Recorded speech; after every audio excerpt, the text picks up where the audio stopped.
Students, today we discuss about the topic about Hanoverian England. Hanoverian England அப்படிங்கிறத பார்த்தினாக்கல ஒரு சில ராஜாக்கள் ஆட்சி செய்யக்கூடியது. இந்த ஹானோவேரியன் பீரியடில் ஆட்சி செஞ்ச ராஜாக்கள் யாருன்னு பார்த்தினாக்கல George first, George second, George third, George fourth, William fourth, final one is Victoria. First வந்து இந்த ஹவுஸ் ஆஃப் ஹானோவர் பார்த்திங்கனாக்கா ruled over England for almost 2 centuries. 2 century என்ன பண்ணிகிட்ருக்காங்க அப்படின்னு பார்த்தினாக்கல ஹானோவேரியன் இங்கிலாந்து இருந்து கிங் வந்து ஆட்சி பண்ணிகிட்ருக்காங்க.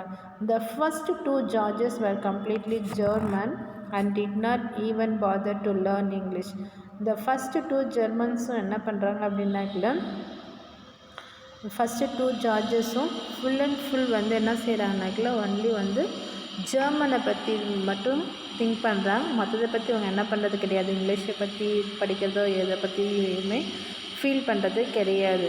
ஒன்லி ரீசன் என்ன அப்படின்னு பார்த்தினாக்கல பீப்புள் வந்து எதை அக்செப்ட் பண்ணிக்கிறோம் அப்படின்னாக்கல ப்ரொட்டஸ்டன்ஸ் வந்து அக்செப்ட் பண்ணிக்கிறோம். அதாவது ப்ரொட்டஸ்டன்ஸ் அப்படின்னு பார்த்தீங்கன்னாக்கல மத பரப்புறது இந்த மாதிரி விஷயங்களை வந்து செய்கிறது.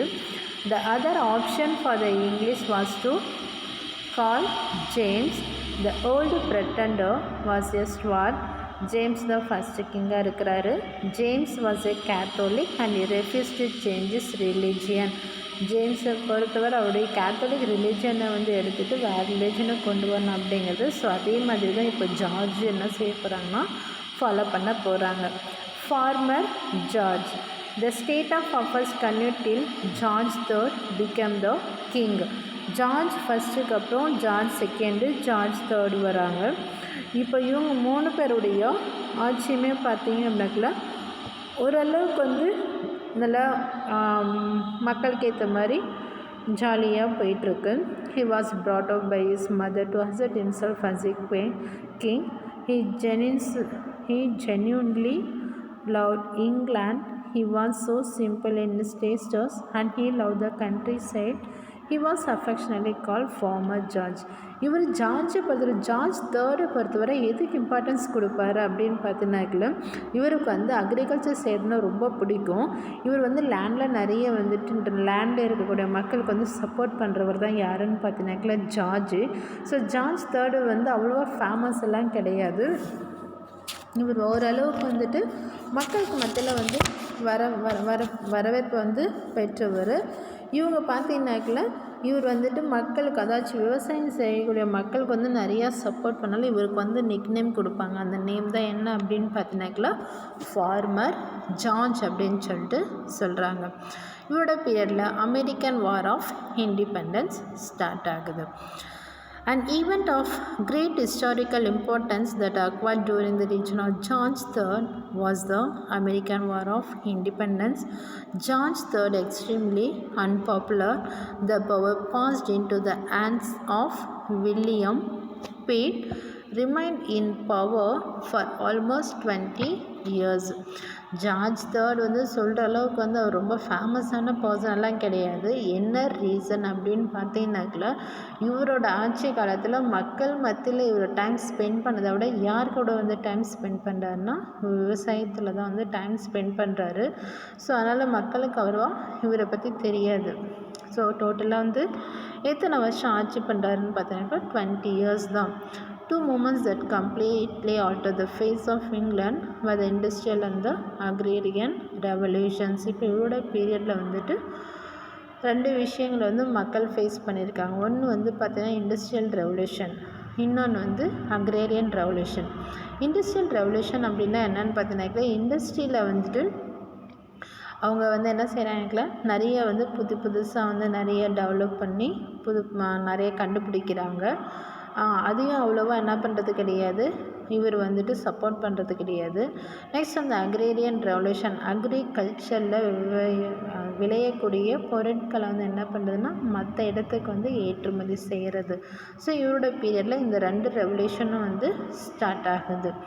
American war of independence already பார்த்தோம்.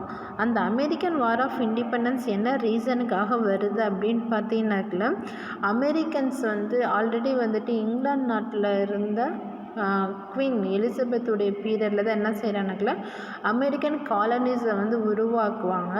ஸோ அந்த காலனிஸ்க்கு வந்து அமெரிக்கன் காலனிஸ் அப்படின்னு சொல்லிட்டு நேம் வச்சுருக்கறனால அமெரிக்கனுக்கு தான் என்ன பண்ணணும், அது எல்லாமே வந்து சொந்தமாகும் அப்படின்னு சொல்லிட்டு என்ன செய்யணும்ல ஃபைட் பண்ணி அமெரிக்கன்ஸ் வந்து என்ன பண்ணிடுறாங்க, அவங்களுடைய காலனிஸ் எல்லாமே வந்து அவங்க சைடு வந்து கொண்டு போய்ட்றாங்க. ஸோ அதுதான் வந்து அமெரிக்கன் வார் ஆஃப் இண்டிபெண்டன்ஸ் அப்படின்னு சொல்கிறாங்க.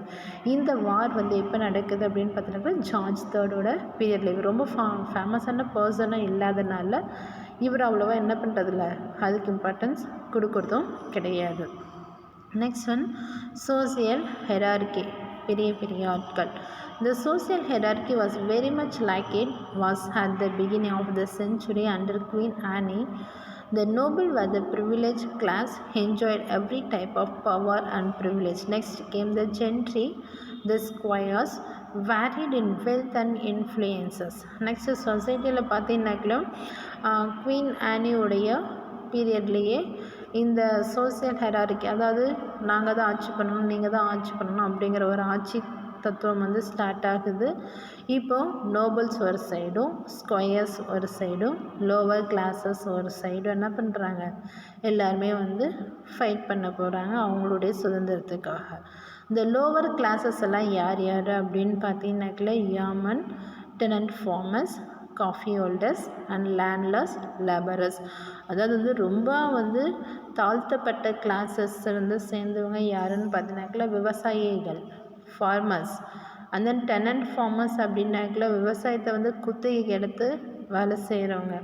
அண்ட் தென் காஃபி ஹோல்டர்ஸ்னால் அங்கே இருக்கக்கூடிய பிளேசஸ் எல்லாம் வந்துட்டு டேக் ஓவர் பண்ணி எல்லாம் பார்த்துக்கிறவங்க. அண்ட் தென் லேண்ட்லெஸ் லேபரர்ஸ், விவசாயம் லேண்ட், அதாவது விவசாயம் செய்கிறதுக்கான வசதி இல்லாத லேபரர்ஸ், அதாச்சும் மற்ற இடத்துல போய்ட்டு வேலை செய்யக்கூடியவங்களை வந்து சொல்கிறாங்க. இவங்க எல்லாருமே வந்து லோவர் கிளாஸஸ் வந்து சேர்ந்தவங்க.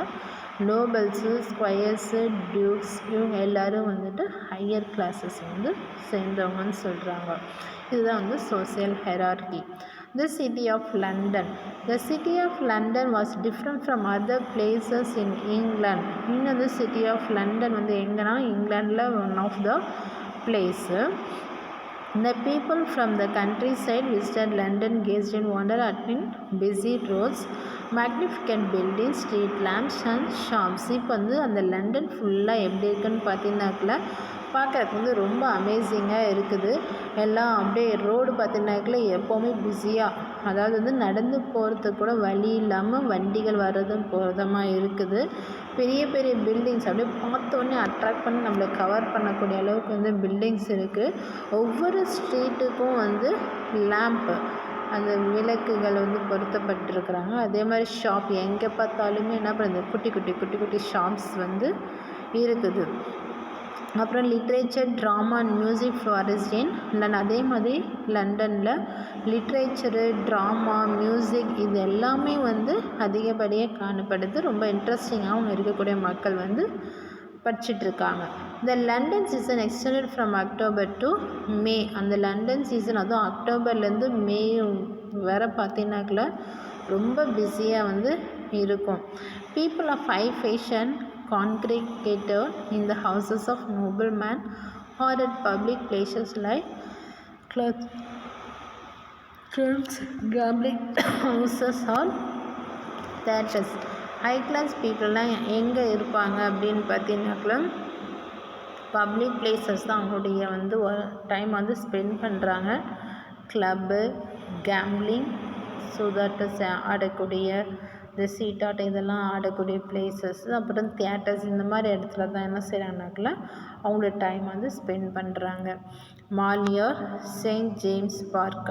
இப்போது அங்கே ஜேம்ஸ் பார்க்குன்னு சொல்லிட்டு ஒரு பாப்புலரான பிளேஸு, ரொம்ப ஃபேஷனபிளான பிளேஸு. அங்கே வந்து ஒரு மாலுமே இருக்குது.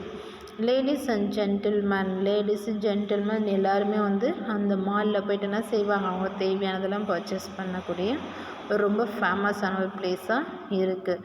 Gambling was very common among both ladies and gentlemen. சூதாட்டம் ஆடுறது ஜென்டில்மேன்னா அதாச்சும் ஆண்களுக்கு மட்டும் இல்லை, பெண்களும் என்ன செய்கிறாங்களாமே இதில் வந்து இன்வால்வ் ஆகி ரொம்ப வந்து ஃபேமஸாக இருக்காங்க.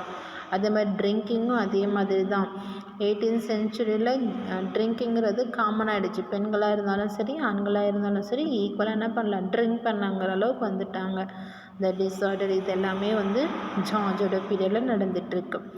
The disorderly conduct that resulted from drinking and gambling made society coarse and brutal. இப்போ இதெல்லாம் பார்த்தீங்கன்னாக்கா ரொம்ப காமனாக அந்த சொசைட்டியில் எல்லா இடத்துலையும் போயிட்டுருக்கு. Next one crime. அது மட்டும் இந்த சூதாட்டம் மட்டும் இல்லை, இப்போ க்ரைமும் என்ன ஆகிடுச்சு, ரொம்ப ஈஸியாக வந்து எல்லா பிளேசஸ்லேயும் வந்து ஸ்ப்ரெட் ஆகிட்டுருக்கும். அதுவும் ஆஃப் த செஞ்சுரியில் பார்த்தீங்கன்னாக்கா க்ரைம் வந்து அதிகமாக நடந்துகிட்ருக்கு. Purses, hats and wigs were snatched from people. இதெல்லாம் வந்து பர்ஸ் எல்லாம் திருடுறாங்க. அதே மாதிரி ஹேட்டு, தொப்பிகள், இந்த மாதிரிலாம் வந்து விக்கெல்லாம் யூஸ் பண்ணி என்ன பண்ணுறாங்கன்னா மக்களுக்கு மத்தியில் திருட்டுத்தனம் அதிகமாகிடுச்சு, கொலை பண்ணுறது அதிகமாகிடுச்சு எல்லாமே.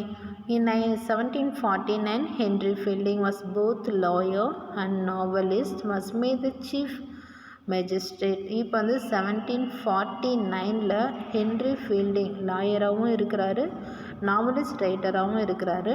இவர் வந்து சீஃப் மேஜிஸ்ட்ரேட், அதாவது தவறுகள் செய்கிறவங்க வந்து கேள்வி கேட்கக்கூடிய ஒரு வக்கீலாக என்ன பண்ணுறாரு, இவர் வந்து இருக்கார். அதாவது ஜட்ஜு ஈக்குவல் இவர் தான் இப்போதைக்கு.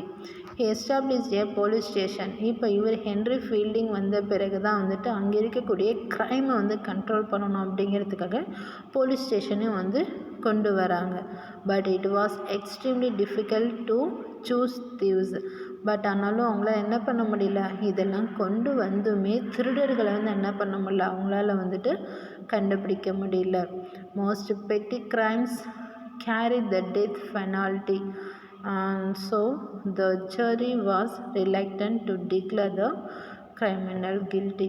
எல்லாத்தையும் கொண்டு வந்து கூட என்ன பண்ண முடியல, அந்த க்ரைமை வந்து அவங்களால கண்ட்ரோல் பண்ண முடியாது. சம்டைம்ஸ் அந்த க்ரைம் வந்து டெத் லெவலுக்கு கூட போகுது. அதேமாதிரி சின்ன சின்ன தவறுகள் செய்கிறவங்களுக்கும் வந்து என்ன பண்ணுறாங்கனாக்கா டெத் பெனால்ட்டி. இப்போல்லாம் வந்துட்டு நம்ம நாட்டில் பெரிய பெரிய சட்டங்கள் எல்லாம் வந்துட்டுருக்கு. பெரிய தண்டனை அப்படின்னு பார்த்தீங்கன்னாக்குள்ள ஆயுள் தண்டனை அப்படின்னு சொல்கிறாங்க.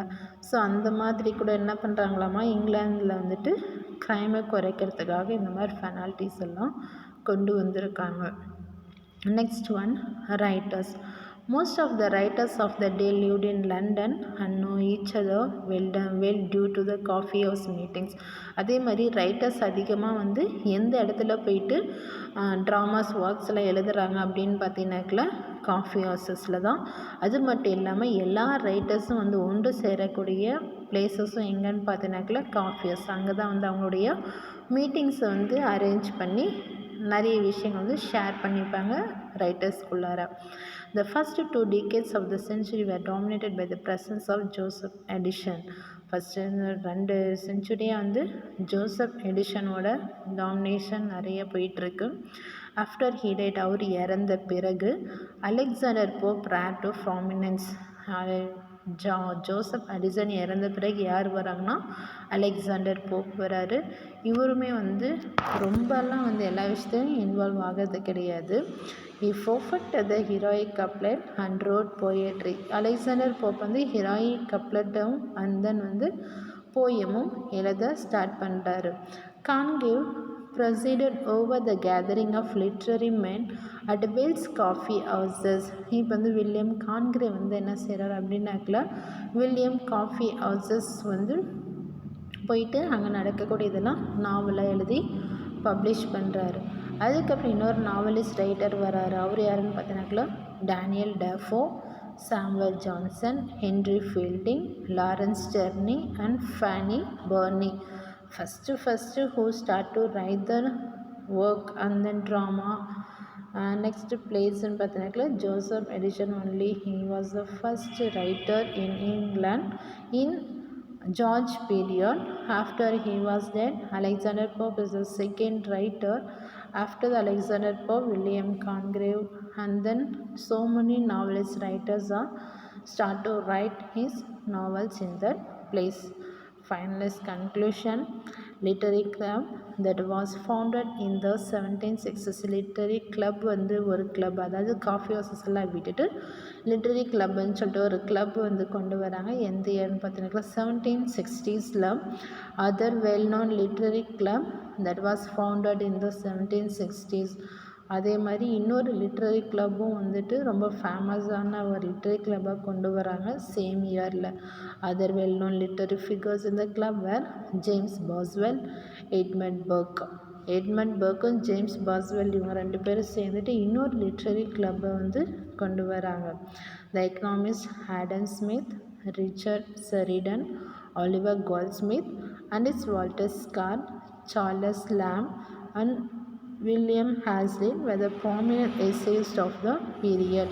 இவங்க எல்லாருமே Adam Smith, Richard Sheridan, Oliver Goldsmith and then Walter Scott இவங்க எல்லாருமே பார்த்தீங்கன்னாக்கா எக்கனாமிக்ஸை பற்றி எழுதக்கூடிய ரைட்டர்ஸ். அண்ட் தென் சார்லஸ் லாம்பும் வில்லியம் ஹாஸ்லிட்டும் வந்து எஸ்ஸேவை பற்றி எழுதக்கூடிய writers. they are all the very famous writers in Hanoverian England period. Thank you for everyone.